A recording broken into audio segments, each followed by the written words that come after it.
A primeira arma, a verdade. Vestida a couraça da justiça. Couraça da justiça. Segunda. Calçados os pés na preparação do evangelho da paz. Terceira. Agora, tomando sobretudo o escudo da fé. Quarta arma. Com o qual podereis apagar todos os dados inflamados do maligno. Tomai também o capacete da salvação. Olha aí a outra arma. E a espada do Espírito. Olha aí a outra arma. Né? Então são armas. E, armado de tudo isso, ainda deve ter um outro ingrediente. Orando em todo o tempo, com toda oração e súplica no Espírito. Então essas armas são todas utilizadas na guerra espiritual, a que Paulo está se referindo nesse estudo que estamos fazendo. Existe então um reino de Satanás, que nós chamamos mundo, né? Ou reino carnal. Né? Então existe um reino, existe as hostes, existe toda uma organização. Satanás é o líder, e aí ele tem as suas hostes, né? seus liderados, seus demônios que ele lidera, toda uma organização satânica. Agora, quem tem mais gente a seu favor? Deus. Só a terça parte dos anjos é que acompanhava Satanás. Então o exército dele é a terça parte do exército de Deus.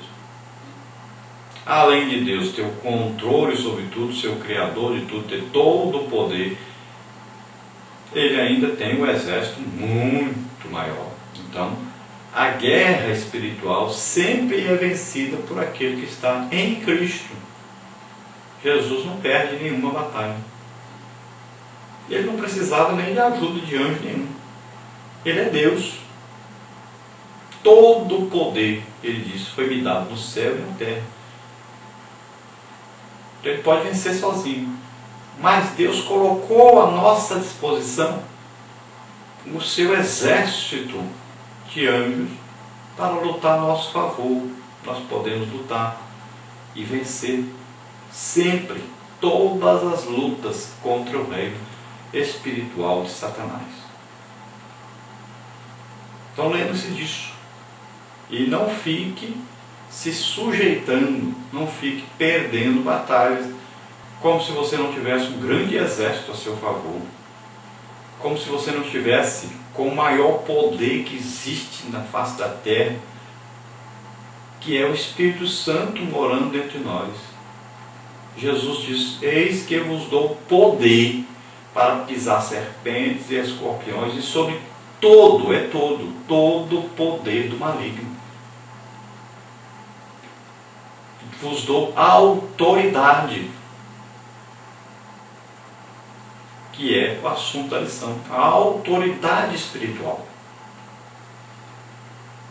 Então o crente pode expulsar qualquer tipo de demônio, ele tem a autoridade de Deus para isso.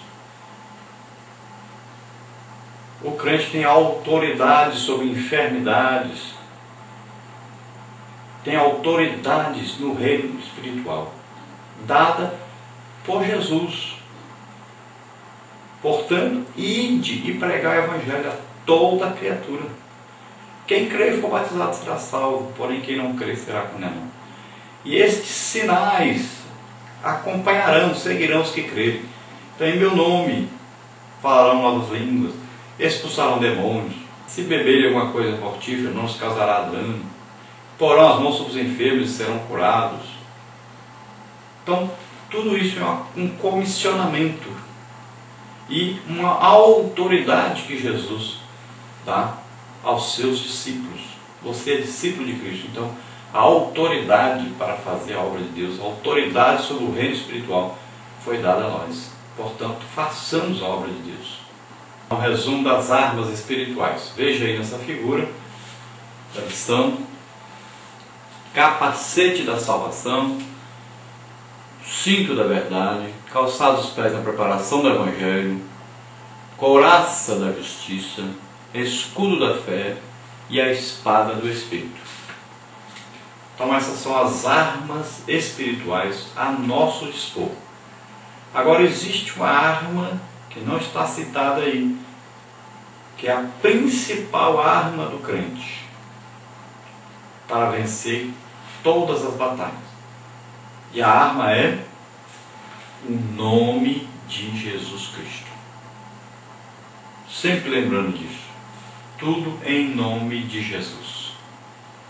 Sempre se lembrando que o sangue de Jesus Cristo nos lavou, nos purificou de todo o pecado, de toda injustiça, de toda iniquidade. E sempre confiando em Deus. Confie, marche, lute, participe desse exército de Cristo, que vai marchando e vencendo no reino espiritual todo pensamento contrário a esse evangelho, toda atitude, toda coisa que os demônios levam as pessoas a fazer e a falar, tudo isso é vencido, porque nós estamos em Cristo. Glória a Deus. Vamos ver agora o nosso questionário, onde nós vamos passar entre os pontos principais da nossa lição, as partes e os tópicos. Vamos ver. Aí na primeira pergunta, que é para completar dentro do texto áureo: Paulo, apóstolo de Jesus Cristo, pela vontade de Deus. 2 Coríntios 1:1. Então vemos o apóstolo Paulo dizendo que ele é apóstolo pela vontade de Deus, escolhido diretamente por Deus e não por homens. Nós temos aí agora, na nossa verdade prática, a segunda pergunta para completar também. Sem a autoridade ministerial que recebemos de nosso Senhor Jesus Cristo, jamais conseguiremos desempenhar com eficácia o serviço cristão. Então, para fazer um serviço cristão, para exercer um trabalho para a igreja, então, para fazer a obra de Deus, tanto faz você ser um ministro ou não. Toda pessoa, qualquer pessoa, sendo filho de Deus, tendo aceitado a Jesus como Senhor e Salvador, pode fazer a obra de Deus e deve fazer a obra de Deus. E para você fazer a obra de Deus, você deve ter um chamado de Deus. Você deve ser comissionado por Deus para fazer isso. Depois que você estiver fazendo, as pessoas vão ver que você está fazendo, então vão te chamar para o ministério. Mas é assim, é chamado aquele que está fazendo, aquele que Deus chamou para fazer, que comissionou para fazer. Então, os homens vão apenas o quê? Confirmar o ministério que Deus já lhe escolheu para fazer. Então, faça a obra de Deus. Agora, para fazer essa obra de Deus e desempenhar com eficácia esse ministério, esse serviço que Deus está te dando, você precisa de uma autoridade espiritual. E essa autoridade vem de Deus, não vem dos homens. Então vem de Deus. Pode ver que quando as pessoas vinham ouvir Jesus, diziam: esse não fala como os outros, fala diferente. Quem poderia falar como esse homem? É diferente. Quando Pedro e João foram presos, as autoridades disseram: esses homens realmente estiveram com Jesus, eles falam diferente, são iletrados, não estudaram, mas a gente vê que realmente eles sabem o que estão falando, eles têm uma autoridade espiritual. Se você pegar a Bíblia, for ler e estudar realmente a palavra de Deus, você vai saber muito mais do que esses que passam tempos e tempos nos bancos de escola. Porque a Bíblia diz: vós tendes a unção, não necessitais de que alguém vos ensine. Então, o Espírito Santo está em nós. O melhor professor que existe está em nós.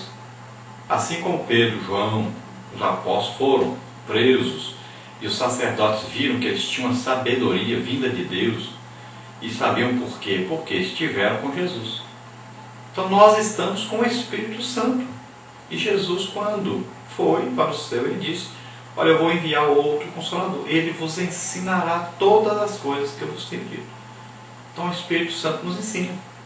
Então, debruce-se sobre a Bíblia, ore, peça ajuda do Espírito Santo, revelação do Espírito Santo, e você poderá ser muito mais sábio que todos os que você conhece e que você acha que são grandes mestres, são entendidos na palavra de Deus. Você poderá saber mais do que eles ainda, desde que você procure conhecer a Deus cada dia mais, não só lendo, mas orando, tendo conhecimento de Deus realmente na sua vida, falando com Deus e ouvindo Deus falar com você. Então são 3 comprimidos, né? Oração, jejum e estudo da palavra de Deus.